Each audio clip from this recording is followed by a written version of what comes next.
이사야서 55장 1절로 2절 말씀까지를 보면요, 너희 목마른 자들아 물로 나오라. 돈 없는 자도 오라. 너희는 와서 사 먹되 돈 없이 값없이 와서 포도주와 저지를 사라. 너희가 어찌하여 양식 아닌 것을 위하여 은을 달아주며 배부르지 못할 것을 위하여 수고하느냐. 나를 청종하라. 그리하면 너희가 좋은 것을 먹을 것이며 너희 마음이 기름진 것으로 즐거움을 얻으리라. 그리고 너희는 귀를 기울이고 내게 나와 들으라. 그리하면 너희 영원히 살리라. 내가 너에게 영원한 언약을 세우르니 곧 다윗에게 허락한 확실한 은혜니라. 할렐루야. 그러므로 너희 목마른 자들아 물로 나오라. 돈 없는 자도 오라. 너희는 와서 사 먹되 돈 없이 값없이 와서 포도주와 젖을 사라는 그 말씀이 곧 다윗에게 허락한 확실한 은혜요, 우리에게 허락한 확실한 은혜라는 거예요. 너희가 어찌 양식 아닌 것을 위하여 은을 달아주며 배부르지 못할 것을 위하여 수고하느냐. 나를 청종하라. 그리하면 너희가 좋은 것을 먹을 것이며 너희 마음이 기름진 것으로 즐거움을 얻으라고 말씀하신 이 말씀이 곧 다윗에게 허락한 확실한 은혜요, 우리에게 허락한 확실한 은혜라는 거예요. 너희는 귀를 기울이고 내게 나와 들으라. 너희 영혼이 살리라 말씀하신 이 말씀이 곧 다윗에게 허락한 확실한 은혜요, 우리가 허락한 확실한 은혜라는 거예요. 다윗에게 허락한 확실한 은혜니라. 이 은혜가 우리에게 허락한 확실한 은혜라는 거예요. 그러므로 우리는 다윗이 받은 확실한 은혜를 받은 사람인 거예요. 우리는 다윗이 받았던 그 엄청난 확실한 은혜를 받은 사람인 거예요. 우리는 누가 뭐라고 해도 확실한 은혜를 받았습니다. 내가 받은 은혜는 확실한 은혜로서 구원을 확실한 은혜라는 거예요. 내가 받은 은혜는 다윗이 받은 확실한 은혜로서 하나님께서 나와 함께 하신다는 하나님이 나의 아버지라는 것이 믿어지는 확실한 은혜라는 거예요. 확실한 은혜를 받은 사람은요, 하나님이 나의 아버지라고 믿어지는 거예요. 그것이 내가 받은 확실한 은혜인 거예요. 내가 받은 이 은혜는요, 다윗이 받은 확실한 은혜로서 다윗이 어디를 가든지 이기게 하심 같이 지금까지 나를 이기게 하신 확실한 은혜라는 거예요. 내가 받은 이 은혜는 확실한 은혜로서 다윗이 받은 확실한 은혜와 똑같이 이사들 다윗을 만나니 내 마음에 합한 자라. 할렐루야. 이 확실한 은혜를 받았기 때문에 우리의 마음은 하나님과 합한 자가 된 거예요. 누가 뭐라기도요, 우리는요 다윗이 받은 확실한 은혜를 받은 자예요. 믿어지기를 주님을 축원합니다. 축원합니다. 내가 받은 이 은혜는요 다윗이 받은 확실한 은혜와 똑같아서 다윗을 통해서 하나님께서 하나님의 전을 건축하기 위해서 큰 물질을 주셨습니다. 그와 똑같은 은혜를 내가 받았으니 내게도 하나님께서 큰 물질을 주신다는 확실한 은혜라는 거예요. 우리가 받은 은혜는요 확실한 은혜예요. 어떤 사람이 뭐라고 한다 할지라도 내가 받은 은혜는 확실한 은혜예요. 어떤 사람들이 여러분들 향해서 믿음이 없다, 무엇이 어쨌다, 그렇게 말할 수 있는지는 모르겠지만 여러분이 받은 그 은혜는 확실한 은혜인 거예요. 확증받기를 주님을 축원합니다. 축원합니다. 이 확실한 은혜를 받으니까요 나는 사나 죽으나 주의 것이라 믿어지는 거예요. 이 확실한 은혜를 받고 나서 보니까요, 주님이 나의 생사화복을 주장하신다. 믿어지는 거예요. 이게 확실한 은혜를 받은 거예요. 하나님께서 주시는 은혜는요, 확실한 은혜예요. 하나님께서 주시는 이 은혜는요, 의심이 되거나 갈등이 되는 은혜가 아니고 확실한 은혜인 거예요. 하나님께서 주신 이 확실한 은혜가 믿어지면요, 확신이 와요. 자신감이 오는 거예요. 용기가 나기 시작하는 거예요.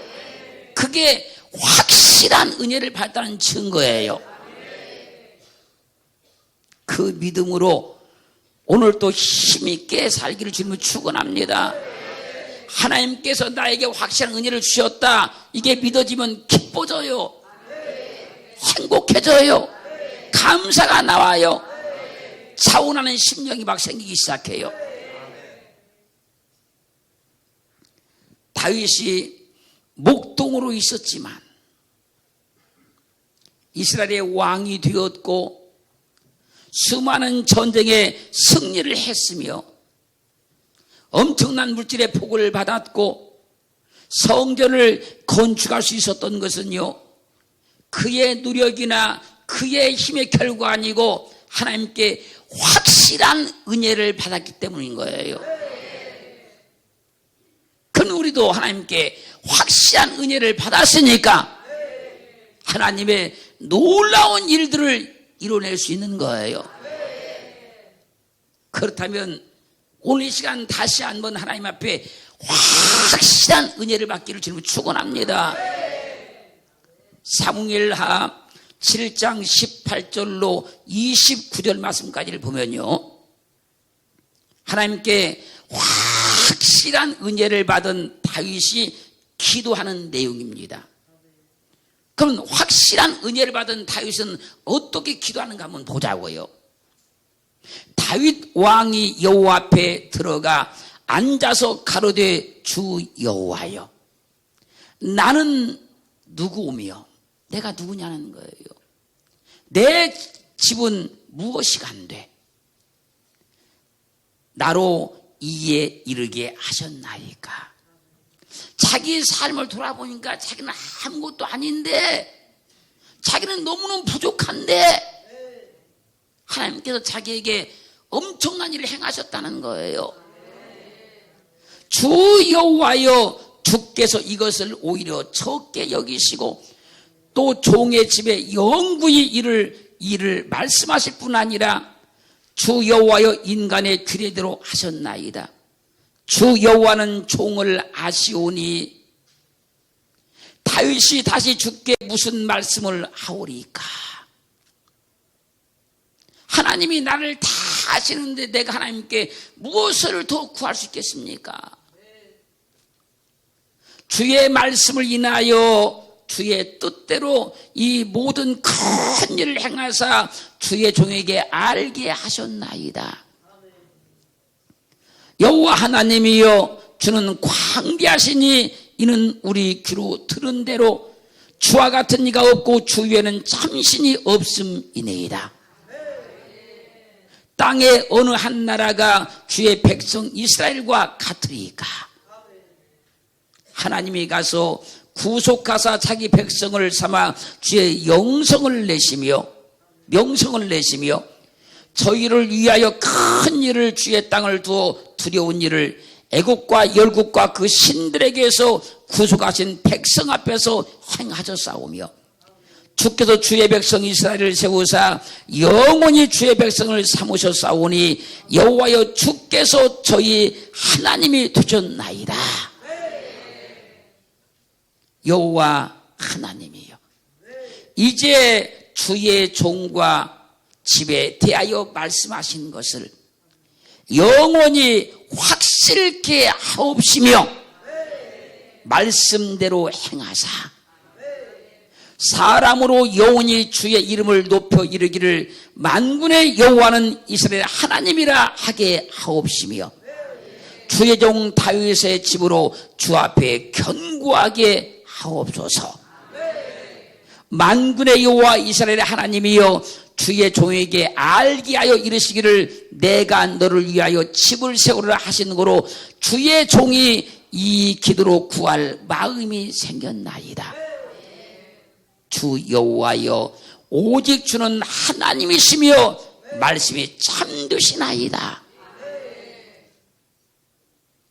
주께서 이 좋은 것으로 종에게 허락하셨사오니 이제 청컨대 종의 집에 복을 주사 주 앞에 영원히 있게 하옵소서. 주 여호와께서 말씀하셨사오니 주의 은혜로 종의 집이 영원히 복을 받게 하옵소서라고 기도해요.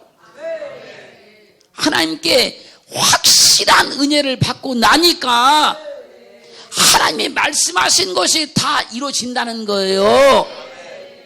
확실한 은혜를 받고 나니까 하나님께서 일하신 것이 너무 신비롭고 너무 놀랍다는 거예요. 자기는 할 수 없는데 할 수 없는 사람인데 하나님께 확실한 은혜를 받고 나도 보니까 그게 다 이루어지더라는 거예요.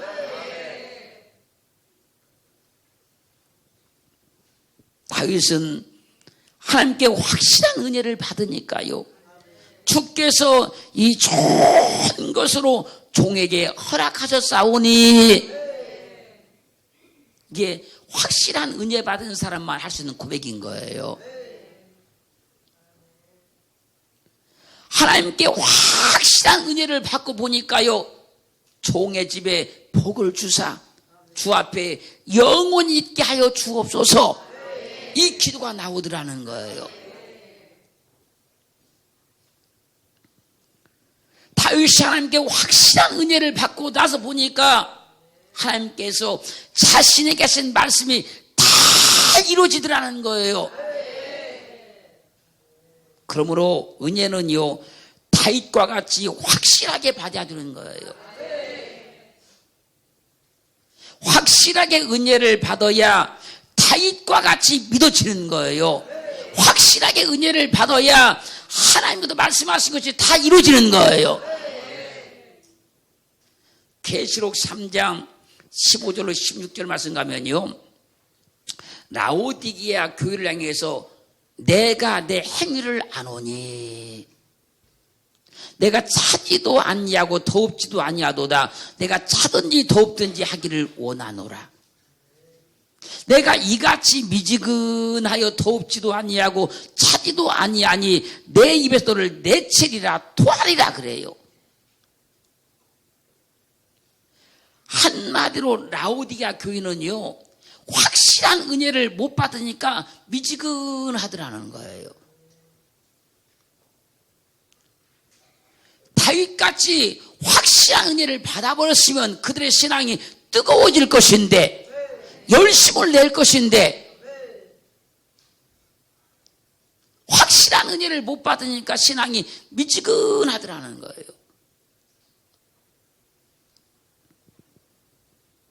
믿음이 뜨거워지려면요 다윗같이 확실한 은혜를 받아야 돼요. 이렇게 설명을 해놓고요 다시 이제 말씀합니다. 계시록 3장 19절 20절 말씀 보면요 미지근한 라오디게아 교회를 향해서 책망하는 거예요.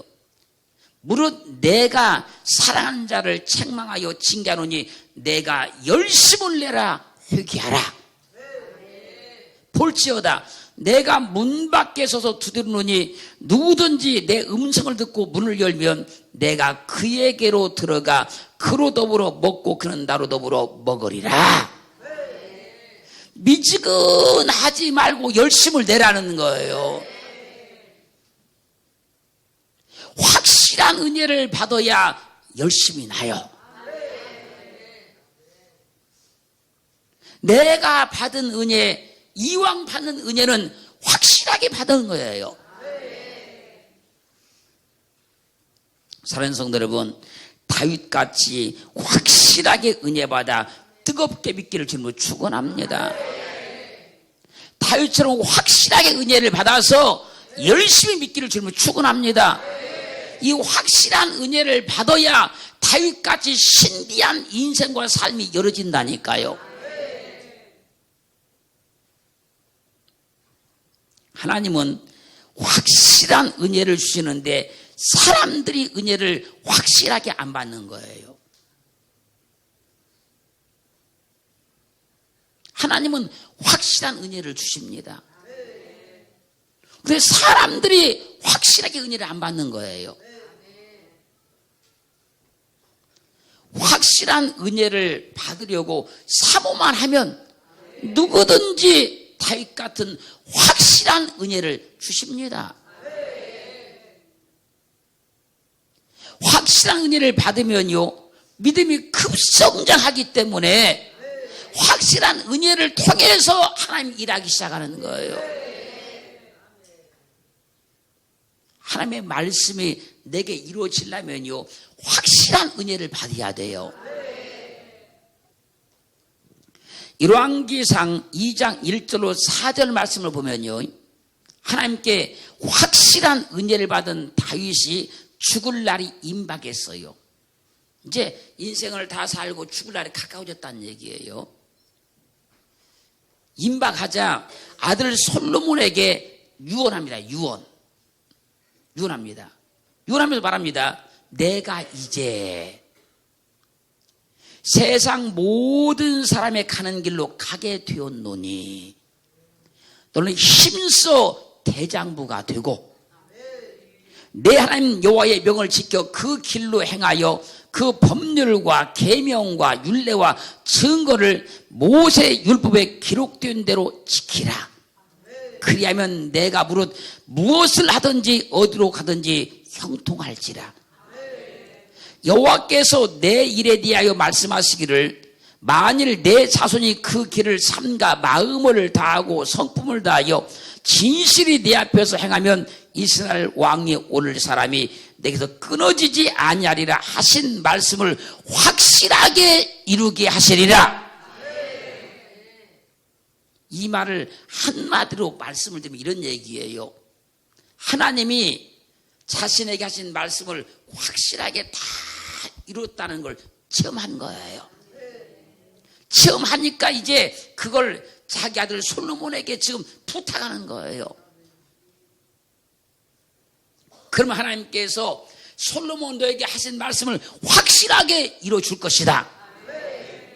왜요? 다윗은 확실한 은혜를 체험했잖아요. 체험해봤기 때문에 그 아들 솔로몬에게 유언을 하는 겁니다. 확실하게 믿으라고. 확실하게 믿으면 하나님께 너에게 하신 말씀을 확실하게 다 이루어줄 것이라고. 우리는 다윗과 같이 확실한 은혜를 받은 사람인 거예요. 그럼 우리는 확실하게 믿어야 되는 거예요. 그럼 하나님께서 내게 하신 말씀을 확실하게 이루어지는 거예요.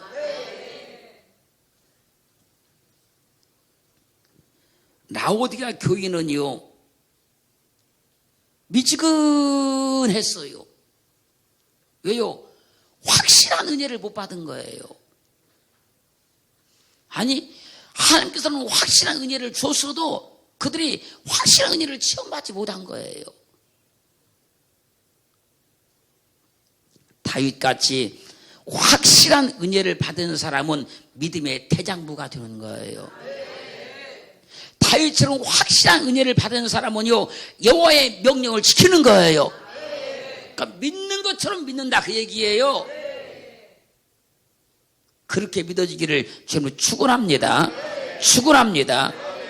그래서 확실한 은혜를 받은 사람은 마음을 다하여 성품을 다하여 뜻을 다하여 하나님을 믿는 거예요. 그러면 와, 저 사람은 확실한 은혜를 받은 사람이구나 다 알 수 있는 거예요. 그러므로 은혜는 확실한 은혜를 받는 게 좋아요. 은혜는 확실하게 받는 게 좋아요, 여러분. 그래야 우리의 삶이 다윗 같은 삶이 되고 다윗 같은 인생이 되는 거예요. 열왕기상 6장 11절로 12절 말씀을 보면요, 솔로몬이 아버지 다윗의 유언에 따라서 성전 건축을 시작해요. 이제 시작하는데 여호와의 말씀이 솔로몬에게 임하여 내가 이제 이 성전을 건축하니 내가 만일 내 법도를 따르며 내 율례를 행하며 나의 모든 계명을 지켜 그대로 행하면 내가 내 아비 다윗에게 한 말을 내게 확실히 이룰 것이요. 성전 건축을 지금 솔로몬이 막 시작을 하는데 하나님께서 딱 말씀하시는 거예요. 너 지금부터 내가 너에게 명한 그 모든 명령들을 확실히 잘 지켜라. 그 계명을 떠나지 말고 그 계명을 잘 지켜라. 그러면 내 아비 다윗에게 한 말을 너에게 확실히 이루어줄 것이다. 그러므로 확실한 은혜만 받으면 그 말씀이 반드시 이루어지는 거예요. 확실한 은혜만 받으면 그 말씀이 그대로 내 삶에 성취가 되는 거예요. 그래서 은혜는 확실한 은혜를 받아야 되는 거예요. 사도행전 1장 3절 가면요, 해 받으신 후에 또한 저희에게 확실한 많은 증거로 친히 사심을 나타내사 40일 동안 저희에게 보이시며 하나님 나라의 일을 말씀하시니라. 주님께서요 십자가에 못 박혀 죽으시고 부활하셨어요. 부활하셔서 제자들에게 확실한 많은 증거로 친히 자기의 사심을 나타내 주었어요. 뭐 환상으로 나타나는 것이 아니단 말입니다. 투시로 나타나는 것이 아니단 말이에요. 정말로 그분이 죽음을 이기시고 부활하셨다는 겁니다. 제자들에게 찾아오셔서 확실한 많은 증거로 자기의 부활하심을 나타내 보여주십니다. 그것도요 하루가 아니고 한 번이 아니고요 40일 동안 계속 하시는 거예요. 주님은 부활의 증거를 확실하게 보여줬어요. 제자들은 이 주님의 부활을 확실하게 체험했어요. 확실한 주님의 부활을 체험했던 제자들이요 주님을 위해서 생명을 바치기 시작하는 거예요. 어떤 잘못된 사람들은 예수님의 부활을 갖다 변개시켜서 이상한 논리로 말합니다마는 그분은요 자기의 부활을 확실한 증거로 보여줬다 그래요. 그러므로 히브리서 3장 14절 말씀에서 우리가 시작할 때에 확실한 것을 끝까지 견고히 잡으면 그리스도와 함께 참여한 자가 되리라. 시작할 때에 확실한 것을 끝까지 잡으면 첫사랑의 은혜를 받았잖아요. 주님을 알게 된 계기가 있잖아요. 주님을 체험한 계기가 있잖아요. 그것이 병이 들어도 고침을 받았던 삶의 어려운 난관을 한번 해결해 보았던 주의 말씀을 듣다가 그랬던 어떤 하나님을 확실히 알게 된 계기가 있을 거라는 거예요. 그걸 끝까지 견고히 잡으라는 거예요. 하나님 주신 그게 확실한 은혜인 거예요. 그 확실한 은혜 가운데 살아야 하나님 우리 가운데 신비한 일들을 다윗과 같이 펼쳐줄 수 있는 거예요.